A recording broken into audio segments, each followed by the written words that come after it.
যদি আমি যত মুখলিসই হই, আমার অনেক ভাই অনেক মুখলিস, আমি কসম খেয়ে বলতে পারি মাওলানা সাদ সাহেবের পক্ষপাতিত্ব করেন, তার মেহনত করেন, মুখলিস মেহনত করেন, কোরবানি করেন, কিন্তু যাই করেন কাল কিয়ামতের দিন আল্লাহ জিজ্ঞেস করলে এটার কি উত্তর দিবেন? যদি আল্লাহ বলে এটা আপনাকে যে তুমি যে জায়গায় দাঁড়ানো ছিলা এটাকে তুমি সঠিক মনে করছো, এর প্রমাণ তোমার কাছে কি আছে? কার কাছে জিজ্ঞাসা করে তুমি এখানে দাঁড়াইছো? তুমি এই প্ল্যাটফর্মে কার কাছে জিজ্ঞাসা করে দাঁড়াইছো? তোমার কাছে দলিল কি আছে? বিসমিল্লাহির রহমানির রহিম। দাজ্জালি ফিতনা থেকে হেফাজত। এক, দাজ্জালি ফিতনা থেকে আত্মরক্ষার একক উপায় হলো একজন আমির থাকা। দুই, সহিহ হাদিস, আল্লাহর কুদরতি হাত জামাতের সাথে এবং আমির ছাড়া জামাত হয় না। তিন, এমন কোনো হাদিস নেই যে আল্লাহর সাহায্য মদদ শুরার সাথে। চার, যদি 10,000 যোগ্য লোকদেরও শুরা হয় কিন্তু আমির না থাকে, তাদের জামাত বলা যাবে না, কারণ জামাতের অত্যাবশ্যকীয় শর্ত হলো আমির থাকা। পাঁচ, যখন ইমারত কায়েম হয় তখন শুরার নামে যা চাওয়া হচ্ছে তার অস্তিত্ব খতম হয়ে যায়, অর্থাৎ শুরার অধীনে তাবলিগের জামাত একটি কাল্পনিক ধারণা। এটা ঘটলে একটা নিন্দনীয় ব্যাপার ঘটে যাবে। ছয়, যদি দাওয়াতের কাজ আলমী শুরা তত্ত্বাবধানে চলে তাহলে এই মহান মেহনত তৎক্ষণাৎ একজন প্রকৃত আমিরের ইমারত থেকে বঞ্চিত হবে, কারণ সত্যিকার অর্থে তাদের কোনো আমির থাকবে না।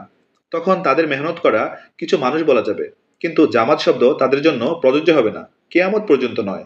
আরও উল্লেখ্য, কোনো জামাতের যদি আমির না থাকে তখন শয়তান তাদের আমির হয়। সাত, এখন যেমন ভারত, পাকিস্তান, বাংলাদেশের কিছু ব্যক্তি কোনো মাসোয়ারা ছাড়া মার্কাজ ও মার্কাজে মজুদ আমিরের অনুমোদন ছাড়া নিজেদের আলমী শুরা ঘোষণা করেছেন, এভাবে পর্যায়ক্রমে বিভিন্ন এলাকা, দেশ, এমনকি জেলাও নিজেদের মতো করে আলমী শুরা ঘোষণা করে বসতে পারে। তখন এই ধারণাটাই একটা তামাশায় পরিণত হবে। এই মেহনত এবং উম্মত টুকরা টুকরা হয়ে যাবে।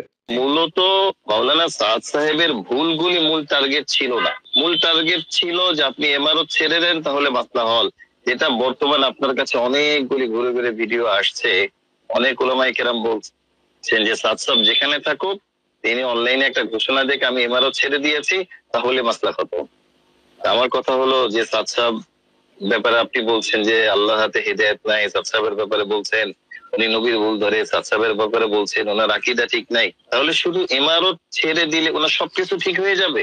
তাহলে বোঝা যায় যে এই ভুলগুলি আসলে মূল টার্গেট ছিল না, মূল টার্গেট ছিল ইমারত। হুজুর সাল্লাল্লাহু আলাইহি সাল্লামের জীবদ্দশায় রাসূলুল্লাহ সাল্লাল্লাহু আলাইহি সাল্লাম কোন একটা জামাত পাঠিয়েছেন অথচ তার আমির নির্বাচন করেন নাই, এরকম কোন দলিল আমি আপনার মাধ্যমে আমি সবার কাছে পেশ করছি, কেউ দেখাতে পারবে? এবং রাসূল সাল্লাল্লাহু আলাইহি সাল্লামের কথা হচ্ছে যে 3 জন কোন সফরে গেলে একজন যেন আমির হয়। আমরা 3 দিন জামাত থেকে শুরু করে 3 চিল্লা 1 বছরের জামাত পাঠাইলো, এখানে একজন আমির নির্ধারণ করি। ওমর রাদিয়াল্লাহু তাআলা আনহু যেটা বিখ্যাত উক্তি, লা ইসলাম ইল্লা বিল জামা ওয়ালা জামা ইল্লা বিল ইমারা ওয়ালা ইমারা ইল্লা বিত তাআ। ইসলাম কায়েমই হইতে পারে না জামাত ছাড়া, জামাত হইতেই পারে না আমির ছাড়া, আমির হইতেই পারে না ইতাআত ছাড়া। স্পষ্ট কথা। আপনি স্বর্ণ যুগের সময়গুলি যদি দেখেন, সিস্টেম তো ইমারাত আকরাব ইলা সুন্নাহ, এটা আমার কথা না, এটা সারা বিশ্বের সমস্ত গ্রহণযোগ্য সমস্ত উলামায়ে কেরামের কথা।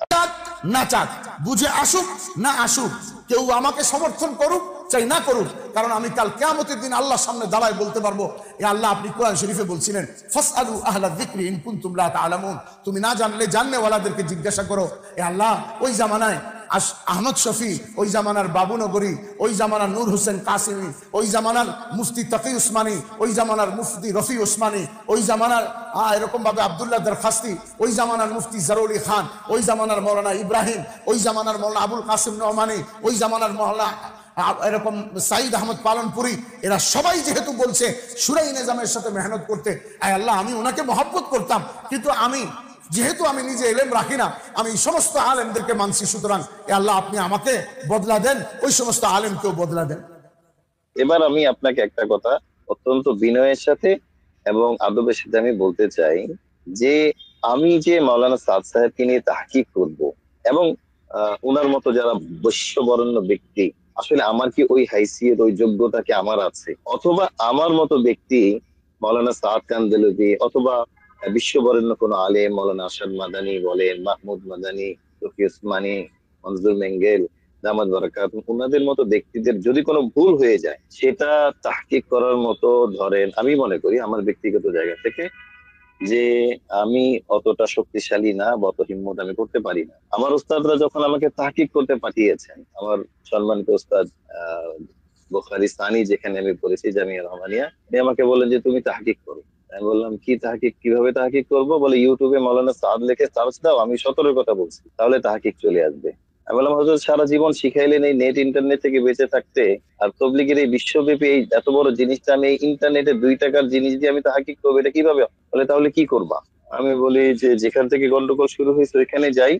বলে ঠিক আছে যাও। আমি বললাম আমি একা গেলে তো আপনি বিশ্বাস করবেন না, আপনার বিশ্বস্ত এক কাফেলাকে আমার সাথে দেন, আমি তাদেরকে নিয়ে যাই, আমরা হিন্দুস্তানের মাদ্রাসাগুলিতে ঘুরবো। এরপরে আল্লাহর মেহেরবানিতে আমরা হিন্দুস্তানে যখন গিয়েছি, আমাদের এই মজবুতির জায়গাটা কেন, এটা অনেক ওলামায়ে কেরাম বুঝতে চায় না, যে বাংলাদেশের লাখ লাখ ওলামায়ে কেরাম একদিকে আর আপনারা গুটি কয়েক অল্প বয়স্ক মানুষ আপনারা একদিকে, আমাদের এই ইস্তেকামাতের জায়গাটা তৈরি হইলো কিভাবে? এটা আমি আপনাকে বলছি যে আমরা যখন সাহারানপুর মাদ্রাসায় যাই তখন আমাদেরকে নিজামুদ্দিনের পক্ষে থাকতে কে বলেছেন? মাওলানা তালহা সাহেব, যিনি জাকারিয়া রহমতুল্লাহ আলাইহি সাহেবজাদা, মাওলানা সালমান মাজহারি সাহেব, যিনি মাজহারুল উলুম সাহারানপুরের যিনি মুহতামি। আমরা যখন দেওবন্দে গিয়েছি, বাহরুল উলুম নিয়ামতুল্লাহ আজমি, ইউসুফ তালেবি, উনাদের মতো বিশ্ববরেণ্য ব্যক্তিরা আমাদের পিঠে হাত দিয়ে বলেছেন যে আল্লাহ তোমাদেরকে হকের উপর রেখেছে, এটা থেকে এক চুল পরিমাণ সরবে না। আমরা এরপরে গিয়েছি কান্দালায়। কান্দালায় আপনি নাম শুনবেন মুফতি নুরুল ইসলাম রাশেদ কান্দেলেবি। মুফতি তৌফিক উসমানী সাহেব যখন ওনার কাছে গিয়েছেন তখন ওনাকে দেখে বলেছেন যে এই জামানায় এত বড় আলিম এখনো জিন্দা আছে, এটা একটা বিস্ময়। এত বড় আলিম নুরুল ইসলাম রাশেদ কান্দেলেবি রহমতুল্লাহ আলাইহি। আল্লাহ আল্লাহ। উনি মাওলানা ওনার বাবা মাওলানা ইফতেখারুল হাসান কান্দেলেবি, যিনি মাওলানা সাদ সাহেবের পীর সাহেব, সাদ সাহেবকে যিনি খেলাফত দিয়েছেন। দাওয়াতের কাজ যারা করবে, প্রয়োজনীয় ইলম দিয়ে আল্লাহ তাআলা তাদের দ্বারা কাজ নেবেন, প্রয়োজনীয় যোগ্যতা দিয়ে আল্লাহ তাআলা কাজ নেবেন। এই মেহনত এমন যে এইটা হক হওয়ার জন্য, আল্লাহু আকবার, সময় নেই, খালি একটা কথা বলি, একটা আলামত বলি। হক হওয়ার আলামত কি, প্রমাণ কি? আমরা যে হকের উপরে আছি এটা প্রমাণ কি? চতুর্দিকে তো আলোচনা চলতেছে, আমরা মুরতাদ হয়ে গেছি, নাস্তিক হয়ে গেছি, আহলে সুন্নাত ওয়াল জামাতে খারেজ হয়ে গেছি, আলোচনা চলতেছে না? আল্লাহু আকবার। প্রমাণ নেন হক কারে বলে। রাসূল সাল্লাল্লাহু আলাইহি ওয়াসাল্লাম বলে দিতেছেন, আশাদ্দুন নাসি বালাআন আল আমবিয়া সুম্মা আল আমসালু ফাল আমসাল। এই দ্বীনের পথে চলার ক্ষেত্রে সবচেয়ে বেশি মেহনত মুজাহাদা সহ্য করেছিলেন আম্বিয়া আলাইহিমুস সালাতু ওয়াস সালাম। সুম্মা আল আমসালু ফাল আমসাল, যাদের মেহনত নবী রাসূলদের মেহনতের সাথে যত মিলবে তারা তত বেশি হকের উপরে থাকবে। আমরা যে দাবি করি নবীওয়ালা মেহনতের উপরে আছি, দেখতে হবে আমরা যে রাস্তায় চলতেছি নবীরাও কি এই রাস্তায় চলছিলেন কিনা। কেমনে বুঝবো? নবীরা চলতে যায় চলতি পথে যে সমস্ত বাধা বিপত্তি মোকাবেলা করছেন, আমাদের চলতে পথে এই ধরনের বাধা বিপত্তি আসে কিনা। যদি আসে, তা উনারা যে রাস্তার উপরে ছিলেন নিশ্চিত ভাবে চোখ বন্ধ করে আমরা একই রাস্তার উপরে আছি।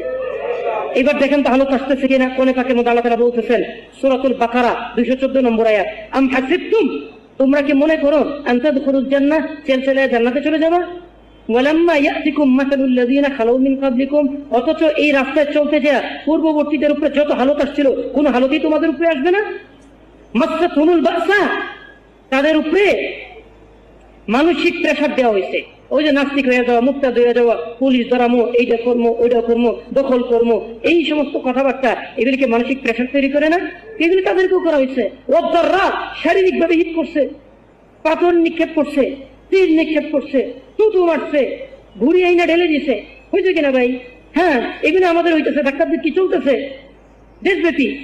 ওয়াজুল ছিল, আল্লাহু আকবার, এমন করছে তারা, ভূমিকম্পের সময় কোন জায়গায় মানুষ এরকম স্থির থাকতে পারে না।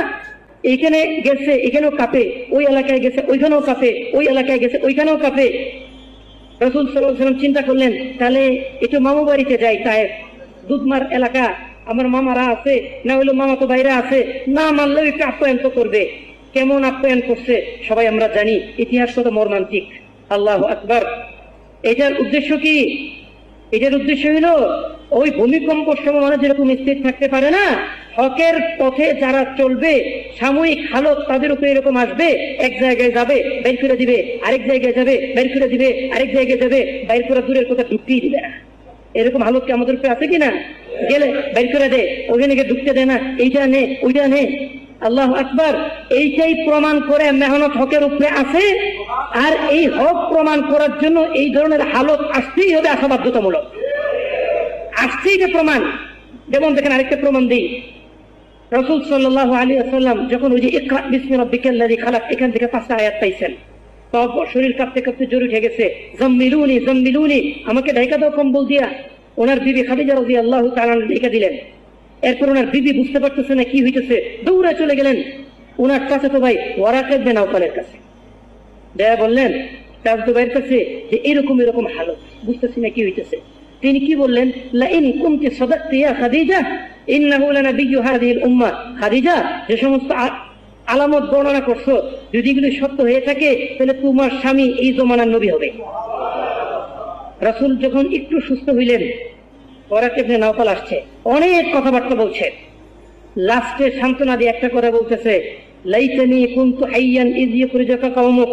হে মুহাম্মদ, ওই দিন যদি আমি তোমার সাথে থাকতে পারতাম যেদিন তোমার কওম তোমাকে বের করে দিবে, লাআনসুরান্নাকা নাসরান মুআজ্জারা, আমি সর্বাত্মক সাহায্য সহযোগিতা তোমাকে করতাম।